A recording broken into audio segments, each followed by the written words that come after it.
Welcome viewers and subscribers. Grandma சமையலை பார்க்க வாங்க. ராகி சேமியாவில் ஸ்வீட் போட்டு செய்யலான்னு ரெடி பண்ணிக்கிட்டு இருக்கிறேன். 1.5 பாக்கெட் ராகி சேமியா, 1.5 பாக்கெட் தான் இருந்தது, அதை வச்சு செய்ய போகிறேன். ஒரு 1/2 ஸ்பூன் டேபிள் சால்ட்டு அதை இதில் போட்டுக்கணும். இதில் தண்ணி நல்லா சமமாக தண்ணியும் சேமியாவும் இருக்கிற மாதிரி தண்ணியை ஊற்றி ஒரு 5 நிமிஷம் ஊற வைக்கணும்.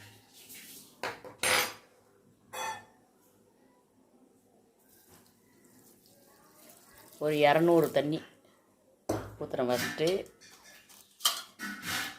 பத்தலை தண்ணி, இன்னும் ஒரு 1/2 லோட்டா ஊற்றணும்.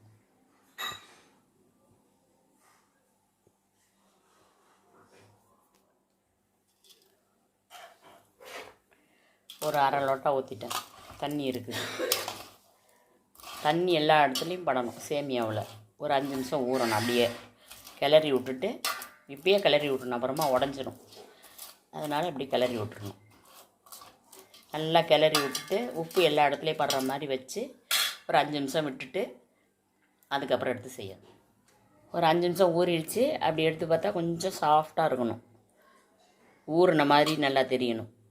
ஊறினா நல்லா தெரியும். அந்த மாதிரி ஊறின மாதிரி இருந்தோடனே இதை மேலே பிளேட் வச்சு வடிகட்டிடணும். நல்லா வடிகட்டி எடுத்து வச்சுருக்கேன். நல்லா பொலன்னு இருக்கும். இப்படி கையில் எடுத்து பார்த்தா நல்லா ஊறி இருக்கணும். இதை இட்லி பானையில் வச்சு ஒரு 2 நிமிஷம் 3 நிமிஷம் வேக வச்சா போதும். உப்பு அதில் கலந்துருக்கும். இப்போ ராகி சேமியா வெந்துருச்சு. கொஞ்சம் எடுத்து வச்சுருக்கிறேன். அதில் தேங்காய், நாட்டு சர்க்கரை, நெய் இதெல்லாம் போட்டு கிளறி சாப்பிட போகிறோம். இதில் கொஞ்சம் தான் எடுத்தேன். தேங்காய், நாட்டு சர்க்கரை, நெய், வீட்டில் காய்ச்சல் நெய், அதை 1 ஸ்பூன், இல்லை வேணும்னா இன்னும் 1 ஸ்பூன் கூட ஊற்றிக்கலாம். போட்டு கிளறி சாப்பிட வேண்டியதுதான். இது மாதிரி நீங்களும் செய்து பாருங்கள். தேங்க்யூ.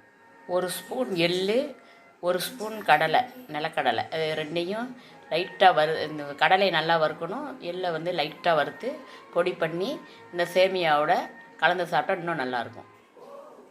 மீதி சேமியாவில் கடலை, எள்ளு வறுத்தது நைஸ் பண்ணி வச்சுருக்கேன் குறன்னு.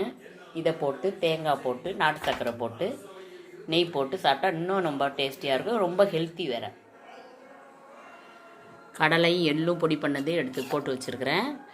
தேங்காய் துருவி போட்டு வச்சுருக்கிறேன். நாட்டு சர்க்கரை, நெய் கொஞ்சம் ஆட் பண்ணணும். ஆட் பண்ணி கிளறி சாப்பிட்டா ரொம்ப ஹெல்த்தி, ரொம்ப டேஸ்டி. நெய்யும் போட்டிருக்கிறேன். நெய் இங்கே கொஞ்சம் 1 ஸ்பூன் ஊற்றிருக்கேன். இதெல்லாம் கிளற வேண்டியதான். கிளறி சாப்பிட்டா ரொம்ப ஹெல்த்தி. இது மாதிரி நீங்களும் செய்து பாருங்கள். தேங்க்யூ.